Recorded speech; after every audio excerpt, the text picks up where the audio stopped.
The Jedi Council chamber was a place of quiet power, but the silence that followed Obi-Wan Kenobi's statement was of a different kind. It was the silence of a foundation cracking. "With all due respect, Masters," Obi-Wan said, his voice calm but firm, a stark contrast to the storm in his heart. "I cannot accept this assignment." Mace Windu's brow furrowed deeply. "This is not a request, Knight Kenobi. It is a directive from the Council. The Naboo crisis is a delicate political situation. Queen Amidala's life is in danger. You and your master are to investigate." Obi-Wan stood his ground. He had just returned from a brutal, failed mission on Mandalore, where he had fought not just Death Watch terrorists, but his own feelings for the Duchess Satine Kryze. He had looked into the abyss of a life he could have had, a life of love, of purpose beyond the strict dogma of the Code. He had seen the fear in her eyes, the fear of loss, and he had recognized it in himself. He had come back to the temple seeking clarity, only to be immediately dispatched again into another political web. "I understand the directive, Master Windu," Obi-Wan replied, his gaze sweeping across the assembled council members, finally resting on his own master, Qui-Gon Jinn, whose expression was one of profound confusion.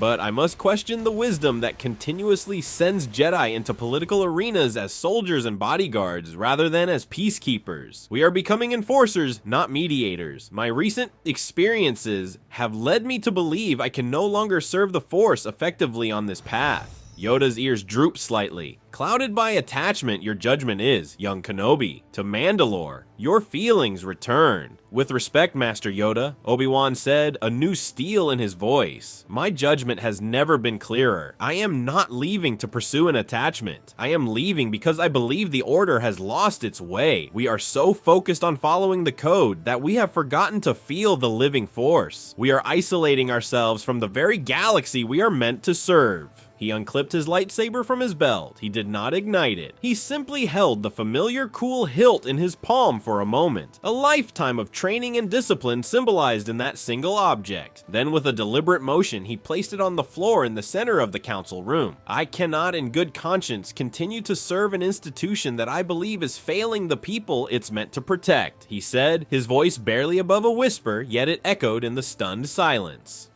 "I resign from the Jedi Order." He turned and walked out. He did not look back at Qui-Gon's heartbroken face. He did not see the mixture of shock, anger, and dawning uncertainty on the faces of the council masters. The great doors of the council chamber hissed shut behind him, and Obi-Wan Kenobi, aged 25, became a man without a title, without a purpose, and without a home. The ripple effects were immediate and catastrophic. Without Obi-Wan, the assignment to protect Queen Amidala fell solely to Qui-Gon Jinn.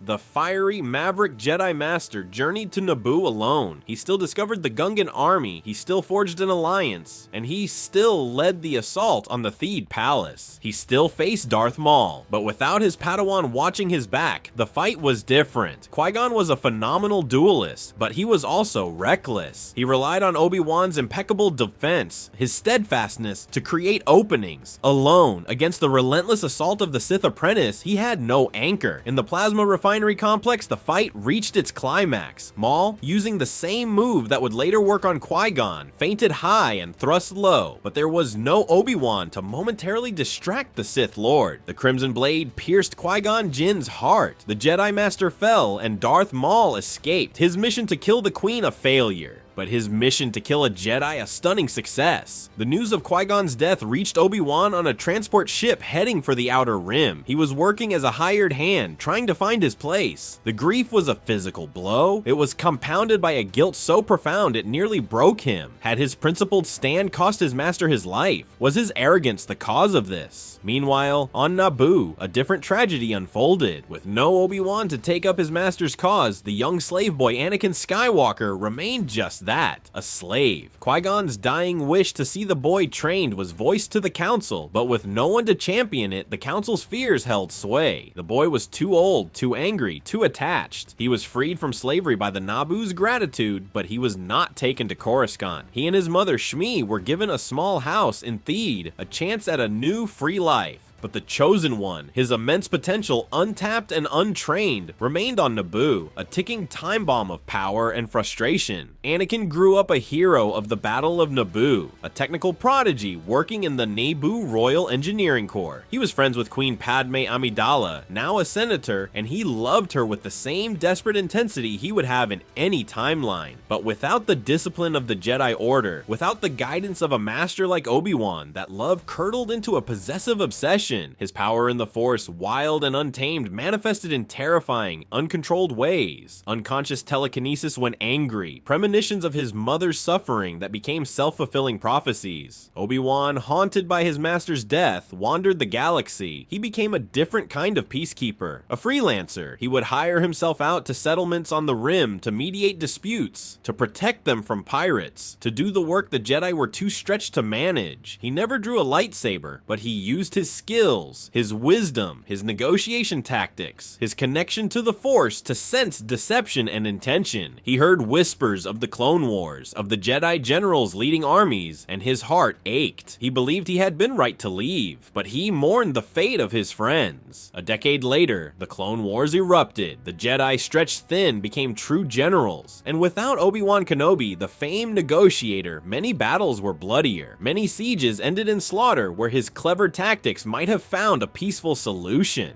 It was during this time that Obi-Wan's path crossed that of Senator Padme Amidala. She was on a diplomatic mission to the Outer Rim world of Darug, which was threatening to secede from the Republic under the influence of separatist agitators. The local government hired Obi-Wan to provide security and counsel. Their meeting was a shock for both. Padme saw the ghost of her past, the brave Padawan of the man who had saved her people, now a weathered, solitary man with tired eyes but a calm demeanor. Obi-Wan saw the girl he had failed to protect, now a formidable woman, and was flooded with the old guilt. Together they managed to broker a peace on Darug, averting a costly Republic invasion. During their long hours together, they talked. Padme confessed her deepest fear. Her secret husband, Anakin Skywalker, was changing. The war news, his inability to fight, his premonitions of her death, it was twisting him. He had become moody, jealous, and darkly possessive. Obi-Wan, connecting the dots, felt a chill colder than the vacuum of space.